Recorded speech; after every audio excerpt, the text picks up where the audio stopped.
जगद्गुरू संत तुकाराम महाराज यांचा पालखी प्रस्थान सोहळा अवघ्या काही तासावर आलेला आहे. 341 हा पालखी प्रस्थान सोहळा आहे. आता देवस्थानची विश्वस्त आपल्यासोबत आहे. आपण त्यांच्याशी चर्चा करणार. महाराज रामकृष्ण हरी, हा जो पालखी सोहळा प्रस्थान कसा असणार आहे काय सांगा? पंढरीची वारी आहे माझ्या घरी आणि करी तीर्थ होतं.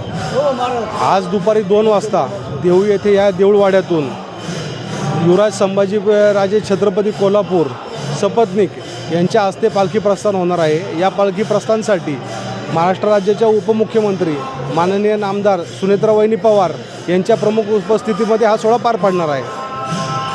काय सांगणार महाराज?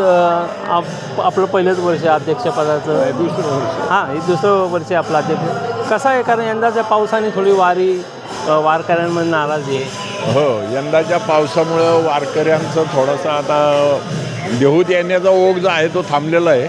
पण पुणे आणि बाहेरच्या परिसरातून पूर्ण वारकरी सहभागी होतील आणि वारी आपली मार्गस्थ होईल. आजच्या पावसामुळं थोडासा फरक पडणार आहे. यंदा तरी किती दिंड्या येण्याची शक्यता आहे पावसाच्या ह्याच्यात? आपल्या संत तुकाराम महाराज संस्थांच्या यंदा 341व्या पालखी सोहळ्यासाठी 385 दिंड्या आहेत. परंतु अतिवृष्टीच्या कारणामुळं संत तुकाराम महाराज संस्थांनी दिंड्या घेऊन देहूत येऊ नका असं सर्व दिंडी प्रमुखांना आवाहन केलेलं आहे. आणि त्या आव्हानाला प्रतिसाद देऊन बरेचसे दिंडेकरी या पिंपरी चिंचवड देहू या ठिकाणी थांबलेले आहेत. आणि पुढे पिंपरी चिंचवड पुणे या ठिकाणी पालखी सोहळ्यात तुम्ही सहभागी व्हावं असं आवाहन आम्ही त्यांना संस्थांच्या वतीने केलेलं आहे.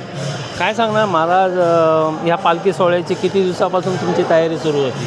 पालखी सोहळ्याची तयारी साधारण 2 महिन्यापासून सुरू होती.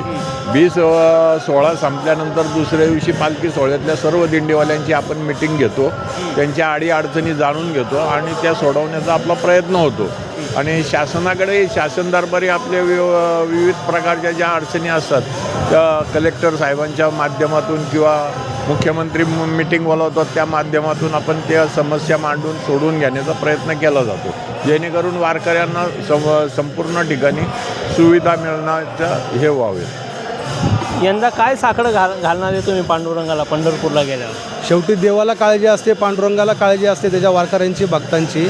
सोहळा संपूर्ण निर्विघ्न पार पाडू द्या, आनंदाने वारी पंढरीला जाऊ द्या आणि परत आनंदाने माघारी येऊ द्या. संपूर्ण निर्विघ्न सोहळा पार पाडू द्या असं आम्ही पांडुरंगाच्या चरणी आपल्या प्रार्थना करतो. इतके दिवस जो पाऊस लांबला होता, मात्र आता पावसाने मुसळधार जोरदार तयारी केली. आपण जर पाहायला गेलं तर यंदा पालखी सोहळ्यावर पावसाचं सावट जरी असेल तरी यंदाचा पालखी सोहळा हा चांगला होऊन द्या असंच काहीतरी जे साकडं आहे ते पांडुरंगाला देवस्थानच्या वतीने घालण्यात आलेलं आहे. चालता बोलतासाठी गणेश दुडम देहू.